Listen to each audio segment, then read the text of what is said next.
This is the Sabbath School lesson for the fourth quarter, 2021. Lesson 6 from our series Present Truth in Deuteronomy is titled, For What Nation Is There So Great? Ready for teaching on November 6, and I'm Percy Harrold. Tuesday, November 2. Cleave to the Lord your God. Thousands died in the sin with Baal Peor. All men who followed Baal Peor were destroyed, it says. However, many didn't follow in the apostasy. Who were they? Deuteronomy 4 verse 4 reads, But ye that did cleave unto the Lord your God are alive, every one of you, this day. How does this text explain the difference between those who fell into sin and those who didn't? What's the important message for us here regarding sin and temptation and the power of God in our lives? Notice the contrast between the word all in this verse and the verse before. All who followed after Baal Peor were destroyed, but every one of you who did cleave to the Lord were alive. There was no middle ground then, and there is none now either.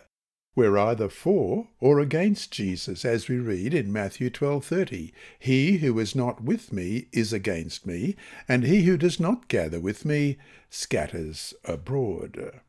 The Hebrew word for did cleave, D-B-Q it's spelled, often points to a strong commitment to adhere to something outside of oneself.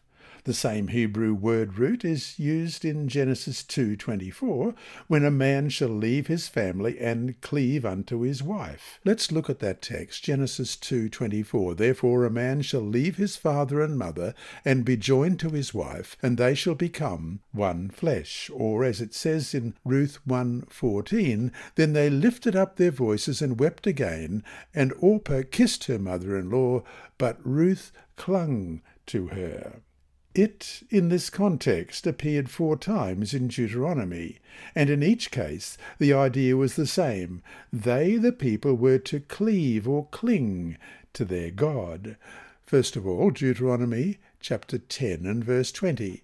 You shall fear the Lord your God, you shall serve him, and to him you shall hold fast, and take oaths in his name. And Deuteronomy 11:22.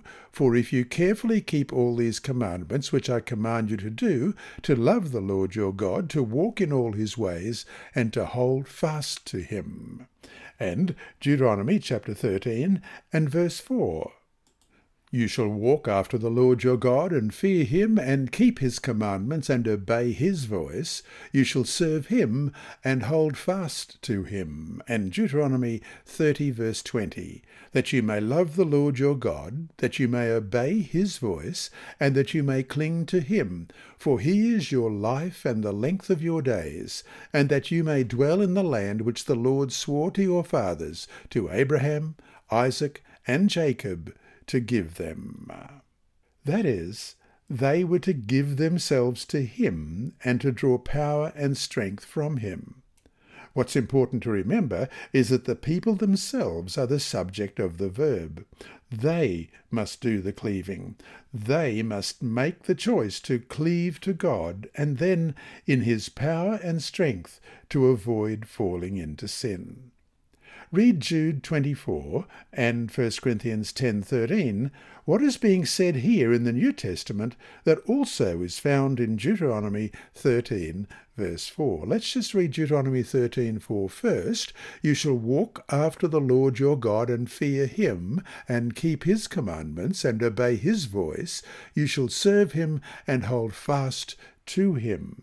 So Jude 24, now to him who is able to keep you from stumbling and to present you faultless before the presence of his glory with exceeding joy. And 1 Corinthians chapter 10 and verse 13.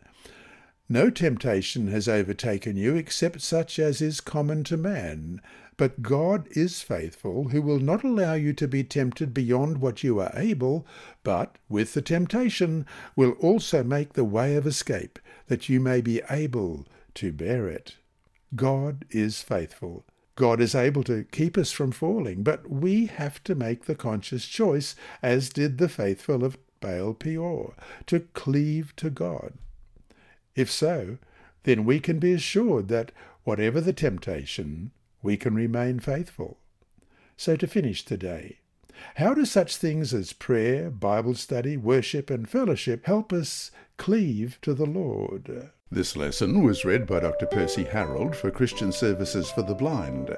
Sponsored by the Sabbath School Department and distributed through Hope Channel Australia, this podcast is also redistributed by Hope Channel Germany, Christian Record Services for the Blind, and It Is Written.